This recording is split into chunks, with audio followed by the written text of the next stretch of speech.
alat bukti yang akan kami ajukan bahwa DPO berbeda dengan Peggy Setiawan, kami mempunyai penetapan DPO yang diumumkan oleh Polda Jawa Barat, ya, 3 orang, Andi, Dani, dan Peggy alias Peron. Itu sudah jelas kami akan jadikan bukti, ya, bahwa DPO-nya itu adalah Peggy alias Peron, khususnya dengan ciri-ciri rambutnya keriting, kulitnya tinggi 160, tinggalnya di Banjarwangunan. Nah, yang ditangkap ini rambutnya tidak keriting, Peggy Setiawan ini lurus. Alamatnya di Kepongpongan, ya, bukan di Banjarwangunan, ya. Kemudian umurnya juga dalam DPO itu 30 tahun 2024, dan Peggy Setiawan ini, ya, baru saja 28 tahun. Pada saat ditangkap itu 27 tahun. Oke. Nah, kami jelaskan secara keseluruhan, permohonan pra-peradilan kami ada 35 halaman. Pada poinnya mempersoalkan pertama, ya, karena setiap kompresi pers Polda Jawa Barat selalu mengatakan bahwa penangkapan Peggy Setiawan dasarnya adalah DPO, dasarnya adalah putusan pengadilan yang sudah inkrah, ya, maka, ya, kami menyampaikan dalam permohonan pra-peradilan ini pertama, ya, penangkapan, ya, tadi ada penangkapan. Penangkapan itu, ya, seharusnya seseorang harus ditetapkan sebagai tersangka terlebih dahulu. Nyatanya Peggy Setiawan, ya, ditangkap statusnya belum tersangka. Ditangkap 21 Mei, ya, pukul 10 pagi, dan kemudian ditetapkan sebagai tersangka 21 Mei juga, ya, tetapi sudah setelah ditangkap.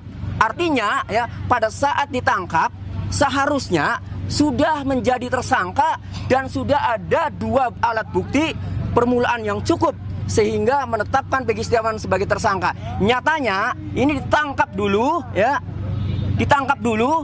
kemudian ditetapkan tersangka. Seharusnya tersangka dulu. Tidak ada dari 2017, dari 2016 sampai viralnya film Pina, tidak ada yang namanya penetapan tersangka, tidak ada yang namanya pemanggilan. Kemudian yang kedua, ya, kecuali tertangkap tangan. Kalau tertangkap tangan boleh. Ini tidak tertangkap tangan. Sejak kejadian terdahulu juga, ya, itu kejadian 27 Agustus 2016.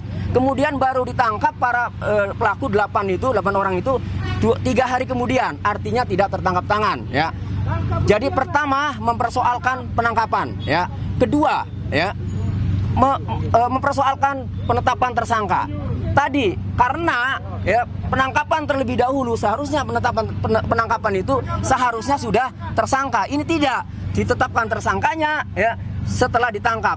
Nah, penetapan tersangka juga ini harus ada 2 alat bukti, ya. Sementara tadi sudah disampaikan alat bukti itu setelah penetapan tersangka masih dicari-cari. Kami merasakan sebagai penasihat hukum ketika mendampingi, ya, saksi-saksi terakhir, ya, di Polresta Cirebon memeriksa Dede Kurniawan saja masih mencari motif, masih mencari alat bukti yang tadinya, ya, dicari geng motor afiliasi sampai di Cirebon, ya, di Polres itu dicari Jackmania garis keras. Itu artinya kami yakin bahwa dalam menetapkan tersangka ini tidak mempunyai alat bukti. Itu poinnya. Jadi 1 penangkapan, 2 penetapan tersangka itu.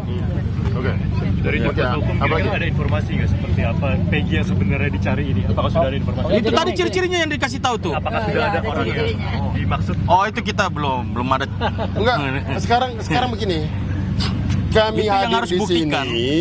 Kami hadir di sini semata-mata kita harus garis bawahi nih, ya. Kita harus garis bawahi bahwa Peggy Setiawan itu bukanlah Peggy Peron. Ya. Jadi apapun perbuatan Peggy Peron, bagaimana peristiwa, kami tidak ada kaitan itu. Yang kami ingin buktikan, silakan cari sendiri. Yang kami ingin buktikan, yang kami ingin bela di sini adalah orang yang atas nama Peggy Setiawan tidak bersalah, tidak tahu menahu, kemudian ditarik, dimintai pertanggungjawab dalam perkara ini. Kira-kira seperti itu. Jadi atas landasan kesamaan nama aja. Ya, jadi kalau kesamaan nama juga tidak sama. Apakah sama Peggy Setiawan dengan Peggy Peron? Kan ini 2 hal berbeda. Kemudian yang paling penting begini. 2016 dilakukan penggeledahan, bahkan penyitaan 2 unit kendaraan bermotor yang motor itu motor rusak. Rusaknya apa? Rusaknya turun mesin. Motor Suzuki Smash itu rusak, motor turun mesin, tapi tetap dibawa. Kemudian perkara ini senyap. Kalau saja Peggy Setiawan dari 2016 akan dilakukan penangkapan, kira-kira sudah dilakukan penangkapan bukan di 2024 ini. Pertanyaannya kenapa didiamkan? Dan penyitaan barang Iya, bukti juga barang itu bukti. harus Gimana? disertai dengan surat penyitaan barang bukti. Tapi pada saat penyitaan barang bukti itu tidak ada surat penetapan barang bukti atau surat penyitaan barang bukti dan tidak seizin pengadilan negeri. Penangkapannya juga kan nggak ada suratnya juga apa gimana? Iya betul, tidak ada. Lebih kami tekankan bahwa lebih kepada 2016 pada saat dilakukan penyitaan 2 unit motor rusak turun mesin, itu sama sekali tidak diberikan surat apa-apa, tapi yang kemudian motor itu tetap dibawa. Sampai hari ini tidak ada bukti suratnya bahwa kepolisian melakukan penyitaan terhadap 2 motor tersebut. Pertanyaan kami, di mana kira-kira bukti itu sekarang? Di mana bukti itu sekarang? Karena bukti tersebut juga tidak dimasukkan di dalam 8 terpidana ini sebagai alat bukti. Nggak masuk itu juga. Makanya kita menjadi pertanyaan kami, kira-kira penyidik apain sih terhadap motor itu?